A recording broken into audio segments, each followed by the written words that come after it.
actually reimagine it and think about the best way to make it easily comprehensible by the audience. And so what I like to say is that we're not a body shop. We want to help you design the car. So we like to get in at an early stage and really work with the scientists to conceptualize figures in a way that makes it easier to understand. We also do training. So I noticed you had this Illustrator training, which is great. We do that too. We train scientists at the Broad how to think about making figures, how to represent things, and also how to, just technically use Illustrator to make figures. So this is something the scientist came to me with this figure, and I was able to just sketch something up for her. And because she had taken our workshop, she was able to take the sketch, and she wanted to go and, practice creating it in Illustrator herself. So that's what we do. We do things for people, but we also teach them to do them themselves. And then a big part of what my team does is to build online tools to explore data. The Broad Institute, if you know anything about it, it's a big genomics institute. There's just tons and tons of data. And so we try to create ways to help them explore it, and then eventually explain it, and also have other people inside and outside the institute to be able to use these tools to explore their data as well. But now I'm going to rewind 25 years because I think you're here to find out how I got to where I am now. So I'll go all the way back to 1995. I'd always loved to draw and paint. And so I just was incredibly lucky that in high school, I had this phenomenal art teacher. I mean, he was so great that in my senior year, our school won, largely because of him, our school won more awards in this statewide competition than in any other school had in its 32-year history. And there are 5 Hallmark Awards given out every year in the entire state. And for the entire state, 4 of those 5 were earned by 3 people in this photograph right here. So that's why this was in the newspaper. And my teacher, Terry Jackson, he was just so humble and so unassuming. And so this quote just totally encapsulates kind of what the type of person he was. And so I almost felt like I had this college level art training in high school. And by my sophomore year, or sorry, the second semester of my senior year, I was basically spending most of my time in the art room. And so not surprisingly, I thought very hard about going to art school, and it was something I seriously considered. But back then, I also liked chemistry, and I had this vague notion of somehow combining them, but I didn't know how to do that. I'd never knew anybody who had done anything like that. And believe it or not, I didn't have the internet. I couldn't just Google things and figure out career options. And so, I went to my parents, and my dad gave me some good advice, which was choose something you love to do and do it better than anyone else, which sounded like great advice. But also when I thought about it, I thought, well, how do I be the best artist? Like, art is so subjective. What does that mean? And what if I went to chemistry? Well, odds are I'm probably not going to win a Nobel Prize. So it seemed like great advice, but I didn't really know what to do with it. And then my mom, who's a mathematician, she's much more pragmatic.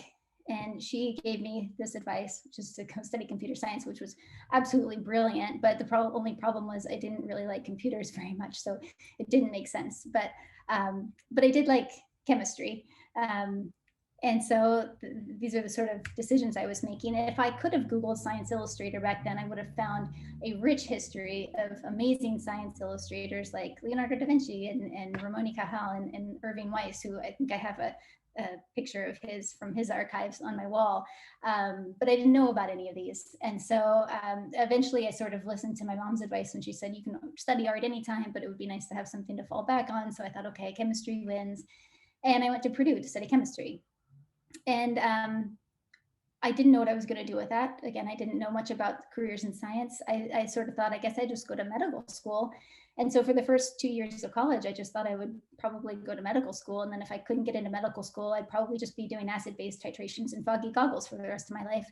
And so I started, in order to help myself get into medical school, I started doing undergraduate research. And that was when I met Jean Chmielewski at Purdue. And she just opened up this whole world to me of academic science. And I mean, I just fell in love with research. And so for my entire junior and senior year of college, her lab was my second home. And I basically just wanted to be her. She was my role model. And thanks to her, I ended up going to MIT to study chemistry and get my PhD there.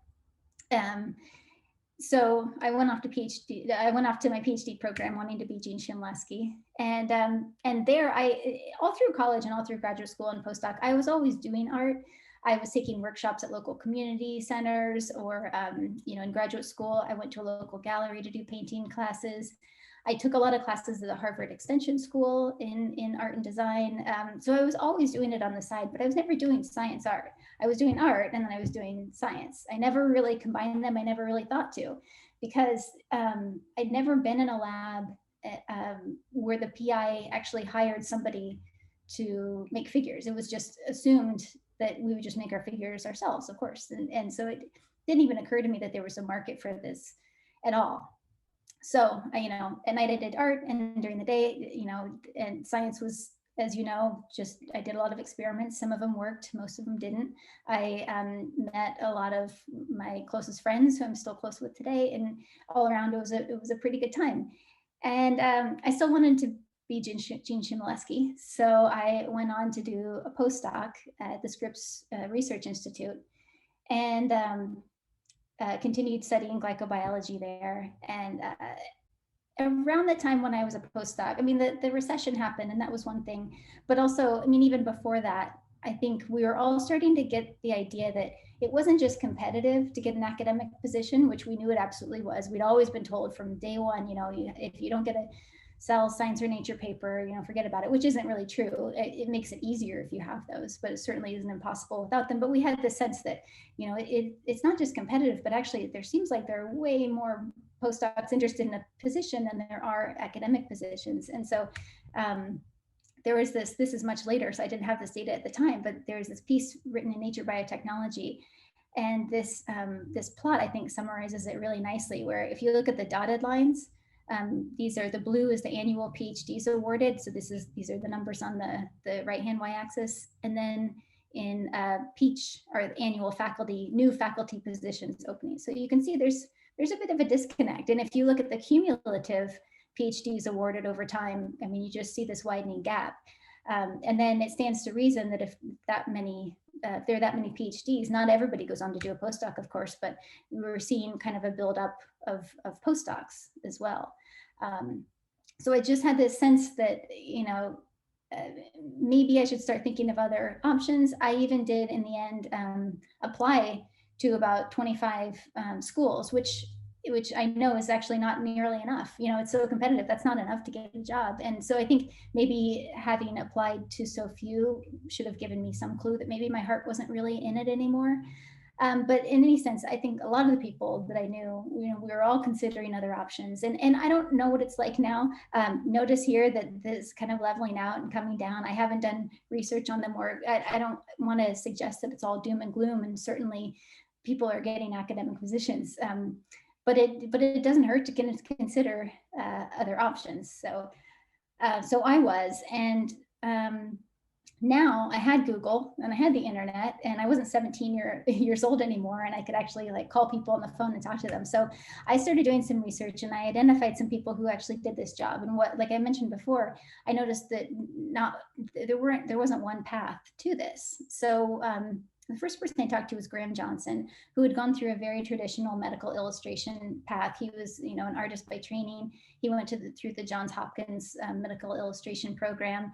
And then he felt a little frustrated by not knowing the science as much as he wanted to. So he came to Scripps, and all this time he'd been across the street from me. I had no idea.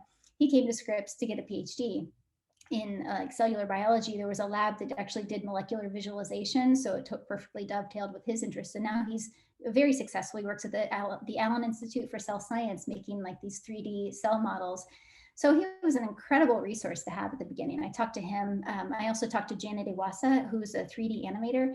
Her path was a little more similar to mine. She actually got her PhD in cell biology, I think at UCSF. And she saw this, I don't know if you've seen this, you may have this 3D animation of Kinesin walking. I think it's kind of gotten famous now.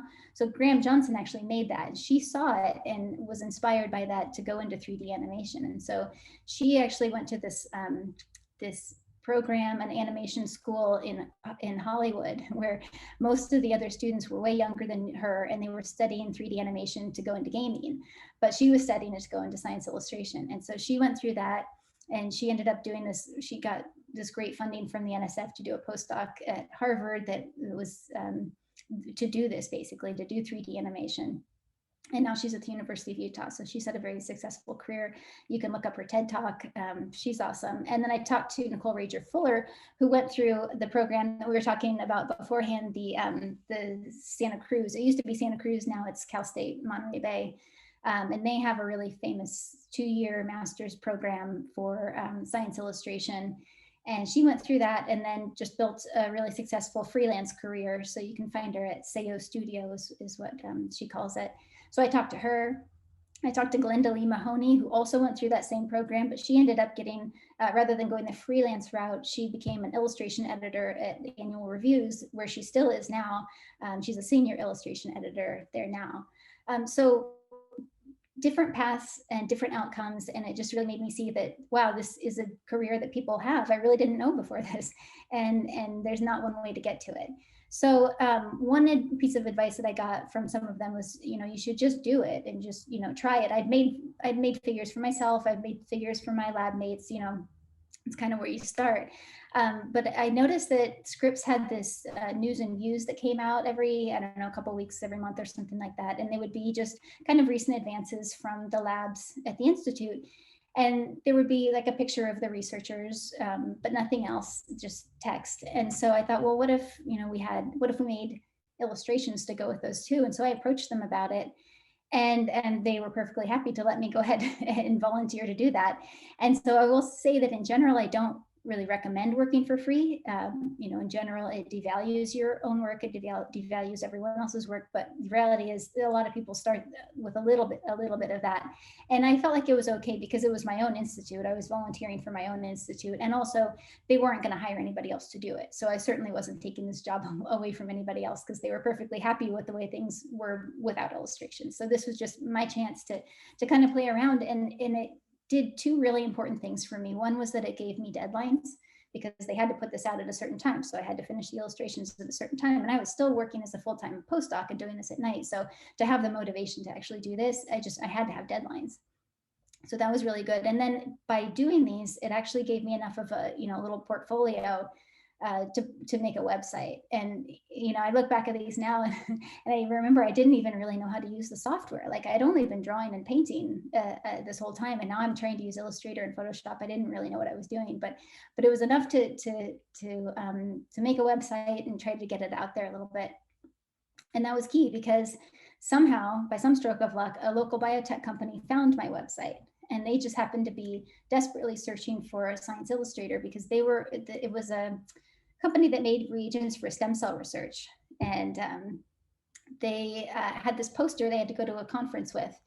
And they had these products they wanted to highlight in a signal transduction pathway. And they said, well, it's basically just kind of a little update from last year's poster, so no big deal. And so along this time, I'd sort of had this inkling that, like, what if, is it important to have a science background to go into science illustration? Does it even matter? Is it even maybe better to have a stronger art background? I didn't really know, but I just had an inkling that there was maybe like a niche for somebody like me. And so she told me the story about how they had hired a graphic designer to create the poster. But ended up, you know, I don't know, a couple of weeks to go, sort of said they couldn't do it. And I soon saw why. Basically, the designer said, if you can draw it for me, I'll make it look nice, but I don't know how to do this because this was the something that they gave me something like this for the previous year's poster. In red are all the products.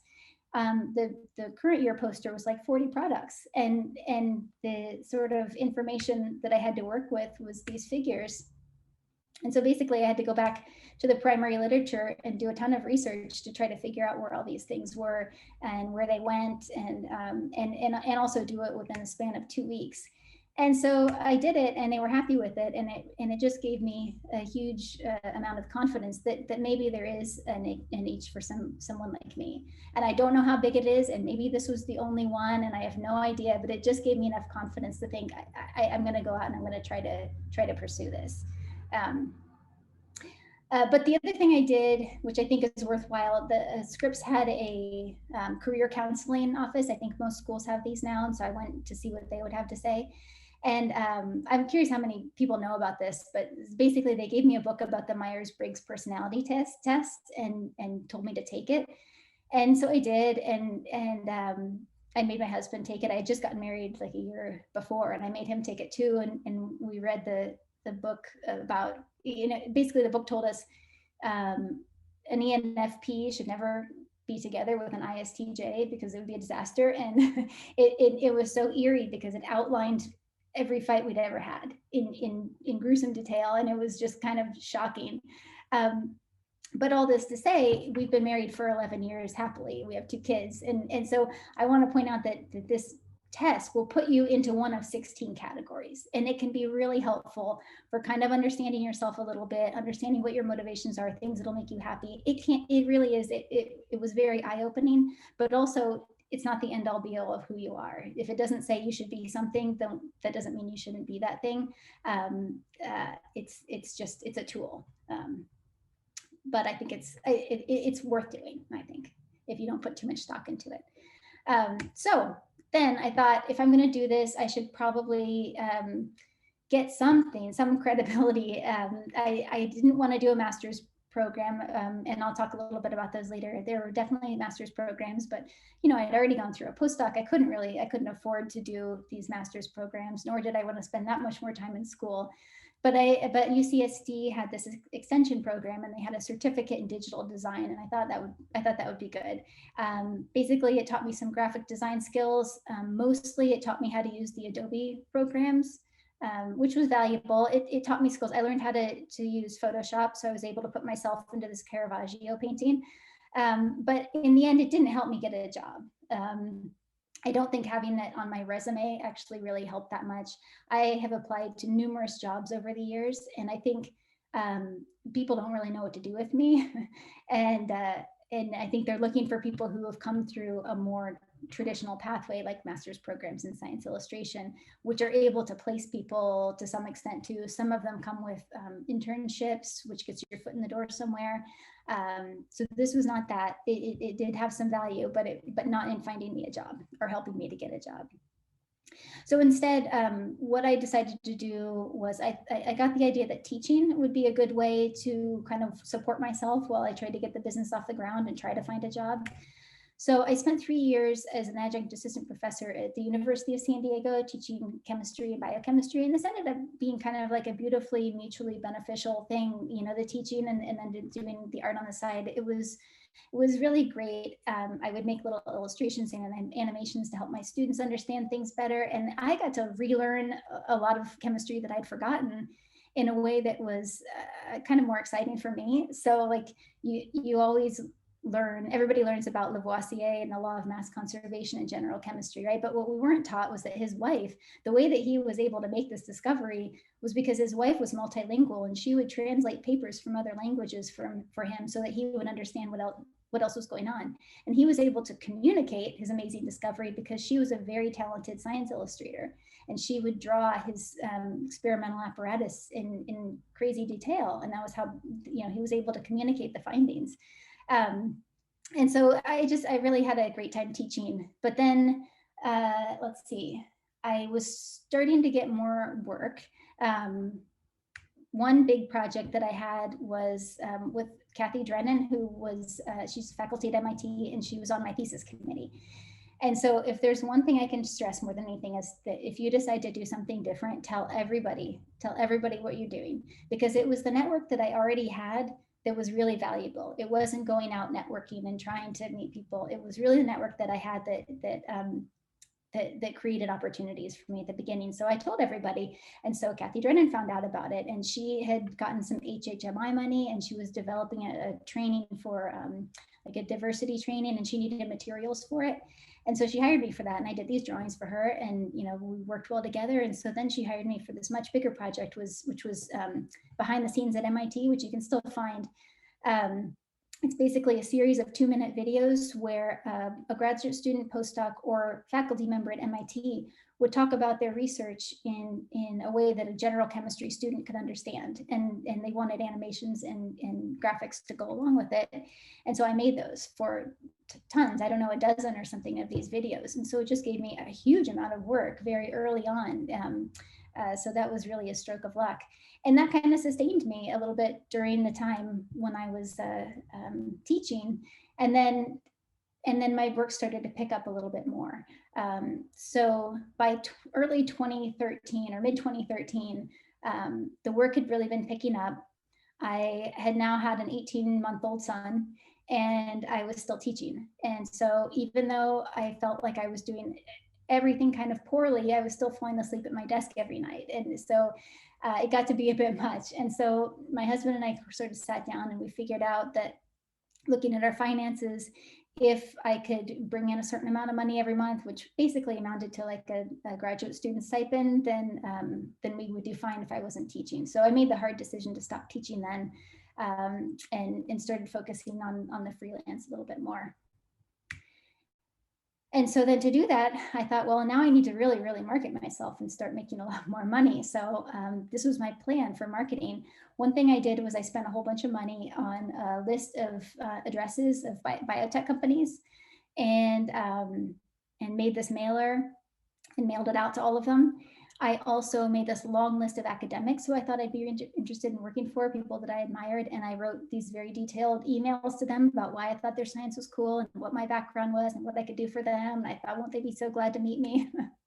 And basically, of all those, of the mailers and the targeted emails, and also I got on Twitter, to try to promote my work that way too. Of all this, that yielded one job, which came years later when somebody remembered, oh, I remembered you sent me this email a long time ago, and now I need some. It was years later. Okay, so that was what didn't work. So I kind of decided, well, I'm not going to put away the marketing, and I'm just going to put my head down and just work and just do good work. And things seem to be snowballing, so let's just keep it going. But when they were lags, when I didn't have enough work to even keep myself busy, I would give myself projects, and that was a way to learn new things. I would create these projects so I would learn something new or try something different or just stay fresh. And I was realizing that I was really missing journal clubs. I always loved journal club when I was in lab, and I didn't have that anymore. And so I thought, well, what if I just took a paper and made like a one-page comic about it that would be like a journal club, because it's new. And so I challenged myself to do this once every other month. I would create one and I would post it on my website. And so by posting it on my website and saying I'm going to do this every other month, even if I don't think anybody was looking at it, but it gave me sort of like the accountability. It made me feel obligated to actually do it. And so I did that for a few years, and that didn't give me a huge amount of work, but I think about probably 4 new projects came out of that, which led to then repeat work with those clients. So that kind of worked. Another thing I did was earlier on, I put some work on these, I don't know if you can see these, I have to move heads around, but there are a couple of online portfolios where you can post your work and people can find you. So Scienceartcom is one of them. And then the Medical Illustration Sourcebook, which is done by the Association of Medical Illustrators. That's another place where you can host, they'll host your artwork. And I got a couple of projects through ScienceArt. I did find, one person found me who worked she was like a communications person, and she actually hooked me up with a couple of others. So that was, if that one person hadn't found me, it wouldn't have been worthwhile. But because that one person found me, I would say that kind of worked. Yeah. So then, oops. So what does work? As I mentioned, just reaching out to my own network was huge. So I've kind of broken this down year by year, the number of projects by the years. In light blue means that I either worked with or was referred by a direct personal professional connection. So somebody I knew from school, somebody I just knew from anywhere. Either I did work for them or they gave my name to somebody else. So that's light blue. And then dark blue means I was either referred by a previous client or it's repeat business. So basically dark blue means my work is spoken for itself and people want to hire me. In yellow are internet searches, so people finding me from Google. Green is unknown, but I suspect that a lot of them are probably internet searches if I don't know. Light orange is the result of networking. So not calling on my own network, but trying to go out and actually network. So a couple of things, I got one project because I was at an ACS meeting and I handed my card to the right person. It was somebody at a publishing booth, the Taylor and Francis publishing booth. I handed them my card and that ended up in one project later. When I got invited to speak on a panel at MIT about different career paths, I got in touch with the creative director at MIT. I was in San Diego at the time, so I reached out to her and said, "Oh, I'm going to be at this thing. I'd love to meet you." And so by connecting with her, that has led to a couple of projects. So I wouldn't say networking is not useful, but I wouldn't count on outside networking bringing a ton of work in. The short answer, those are those comics that I was making. Those are in dark orange. And then the Scienceart.com I mentioned in pink here. So I think this is even clearer if I break it down by percentage. So every year by percentage. So what you really see is that early on, the light blue, my personal professional connection, brought in a ton of work.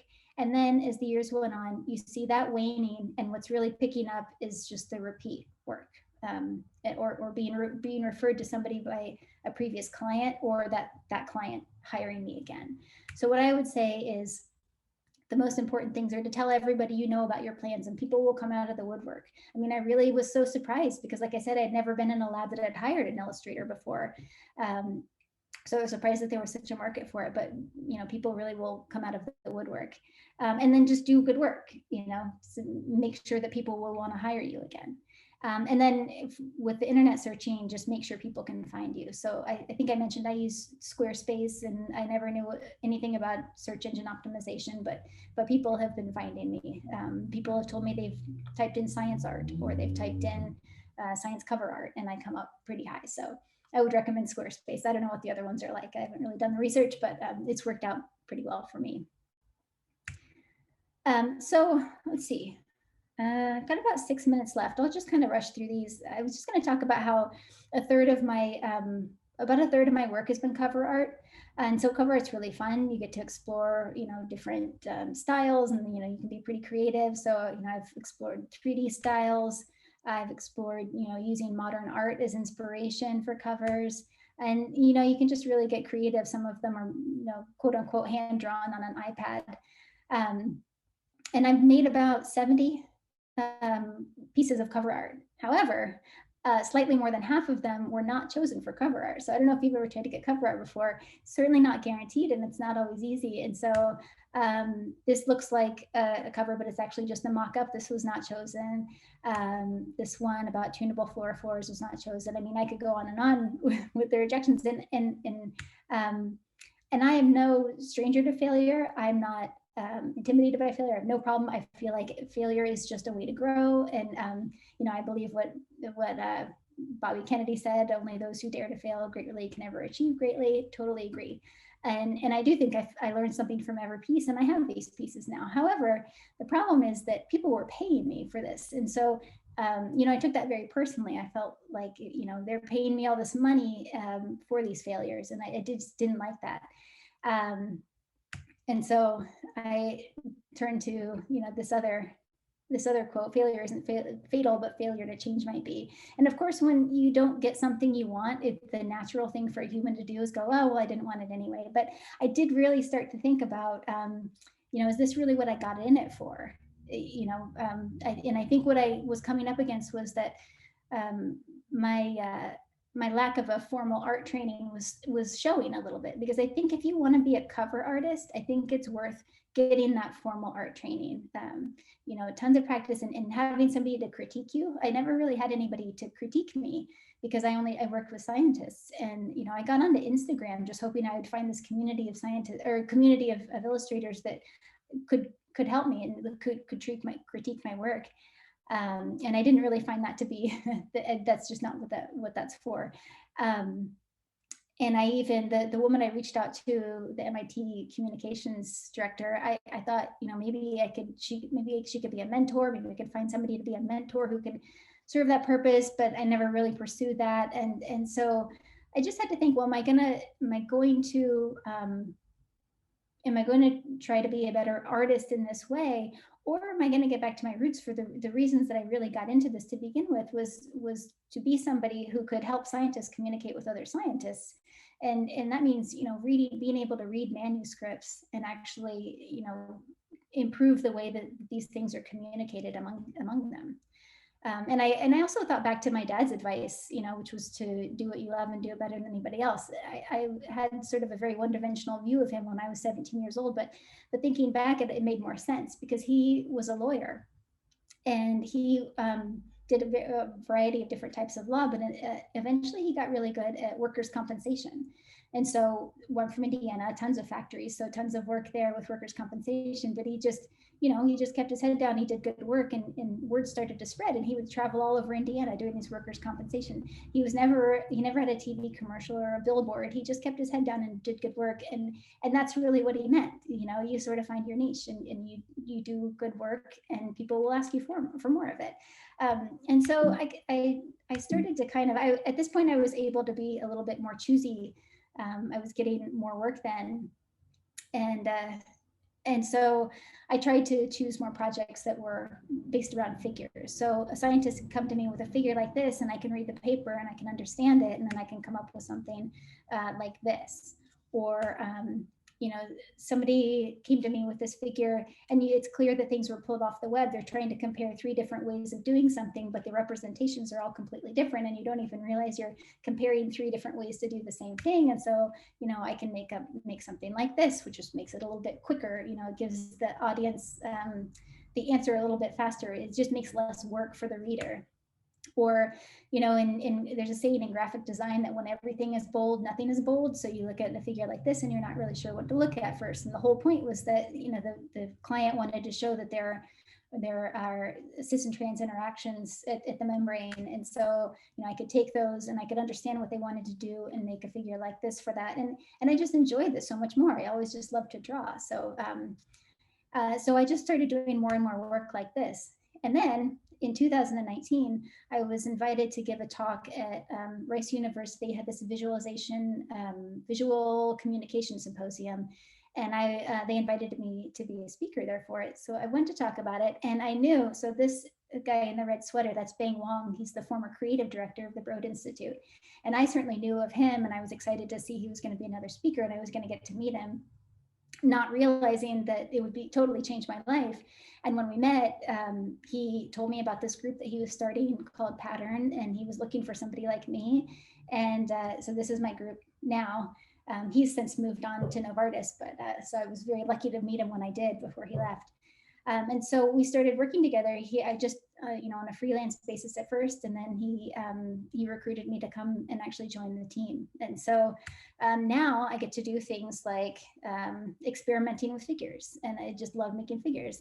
So I experiment with things like, why do you have to have a schematic figure and a data figure? Why can't you maybe think about putting them together so that schematic explanation is right there with the data that you want them to look at? Or, why can't figures, sort of like review article type figures, why can't they look more like comic strips? Or like,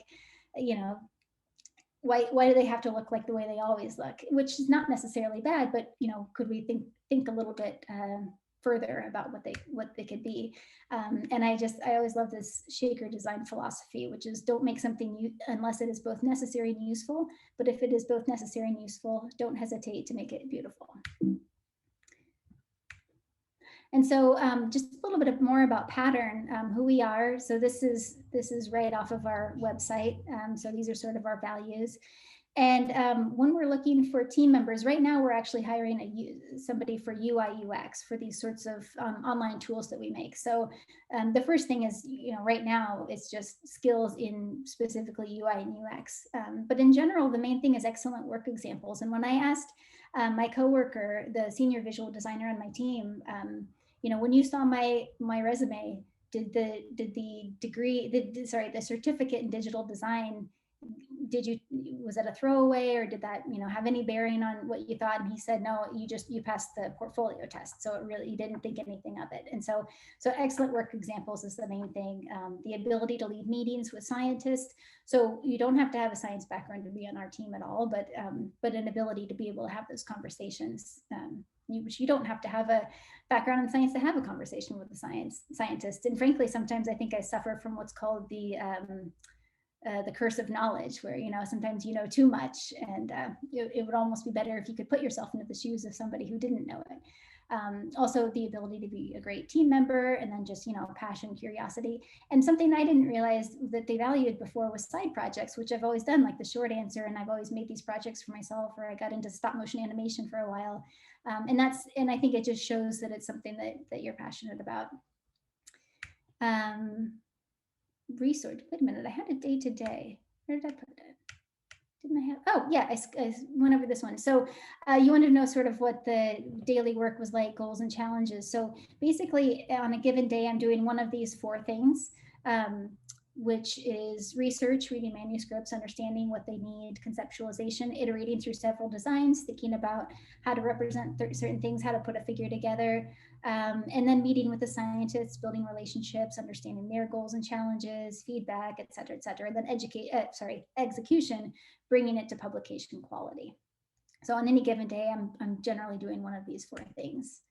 And so then finally, resources. Here are some master's programs. The Johns Hopkins Art as Applied to Medicine, that's where Graham Johnson went. University of Toronto has a good one, Master of Science in Biomedical Communication. University of Illinois Chicago has one, and Augusta has one in medical illustration.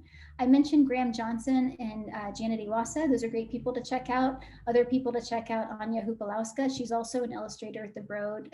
She also has a background in science. She's had an interesting path. She's a wonderful illustrator. Beta Science Art, I'm not sure which one. She's in Europe somewhere, I forget now where. She is, I think, currently in a PhD program, and she's doing a lot of cover art, and she's created these like fabrics with microscopy images. So she makes like dresses and things out of microscopy images. It's pretty cool. Julia Kuhl and Ella Marashenko are both also good people to check out. Professional associations, the AMI, the GNSI. The AMI, it's a little bit expensive to become a member. I'm actually not a member, but I would recommend at a minimum checking out their website and seeing what sort of resources they have to offer. Scienceartcom and the Medical Illustration Sourcebook. These are the online portfolio hosts I was telling you about. And then these are just some places to learn to make better figures. Pictures Portal is kind of an interesting resource. Lynda.com will teach you all those things that I learned in my design program. And then this is just an interesting book about producing creative ideas. And I forgot to mention that you could have asked questions this whole time, so I apologize for not saying it at the beginning, but I hope I've left plenty of time for questions. And then I'll just leave you with this thought.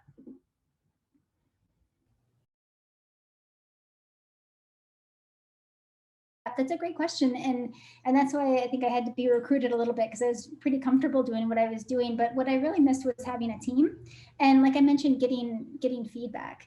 So, or getting critiqued. So now everything I do gets critiqued, and it's wonderful. So everything I do is a little bit better than it would have been before, because I get feedback from, I mean, I have a coworker, Andrew, who basically created the graphics department at Cell. And then Bang, who recruited me, I mean, he's an amazing illustrator and designer, and just having that and being able to learn from them has been huge. I had the sense, I think, that I was starting to plateau a little bit in terms of just kind of growing in my career. And I saw this as a way to really just improve a lot. And also just having a team. And also I didn't have to go out looking for clients, because I had an entire institute of thousands of world-class scientists at my fingertips. So for all those reasons.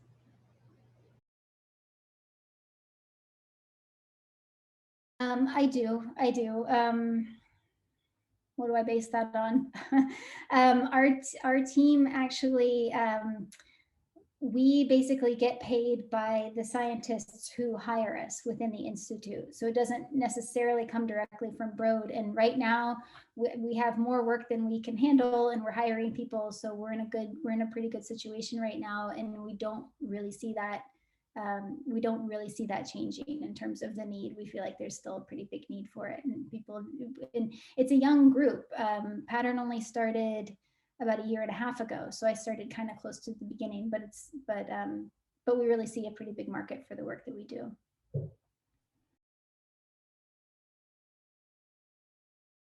No, I think no. And sometimes people say, why would you want to train people to do this? No, I think everybody should.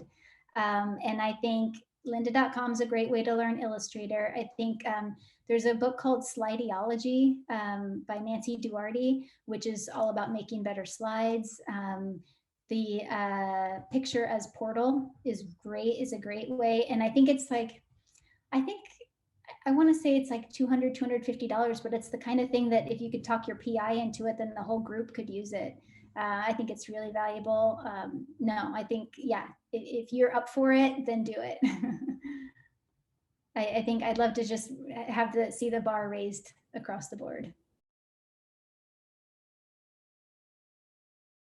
If you want to have a good chance of having a real job in 2 to 3 years, I think a master's program is a good way to go.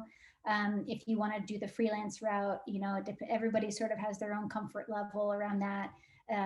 Then I think it's worth just sort of doing what I did. But I would also, if you have the time and the means to get some extra art training, I think it's worthwhile.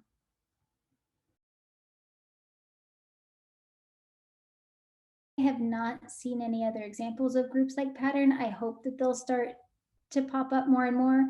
A lot of schools will have sort of communications departments, which will have some level of graphic design. They're not usually with a science background. So I mean, it used to be that schools would have a science illustrator on hand. And I think much in the same way that people used to hire people to make their presentations, and then PowerPoint came along, right? And now they don't have, and so there used to be science illustrators that would work at schools and museums. And I think that that's happening less and less now that people have access to the tools. But I also think that people are seeing that there's a value to really nicely put together figures. And I've definitely seen more and more people reaching out about it. I think the bar is raising, and I think people who either don't have the inclination or the time to do it themselves are hiring people. I think it'd be great to see more groups like Pattern around, but I don't know of any, unfortunately.